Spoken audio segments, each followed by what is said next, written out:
La vie au village s'organise. En raison de la présence de nombreux enfants, la première école de Saint-Raphaël hors agglomération est créée au Dramont en 1883. Dès la fin de leur scolarité, vers 12 ans, les enfants commencent à travailler à la carrière.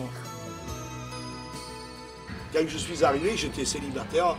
Ils m'ont accueilli comme si j'étais un jeune frère. Moi, j'arrivais de Sainte-Maxime, où c'était l'époque de Brigitte Bardot, vous voyez là-bas. Et j'arrive, quand je visite le village des Carriers, je me suis retrouvé 2 siècles à l'arrière. J'ai dit, mais où es-tu venu là? Ah non, mais les maisons, c'était pas des maisons en torchis, il n'y avait pas l'eau dans les maisons, en fait, c'était incroyable, parce que les photos, elles ne rendent pas la réalité des choses.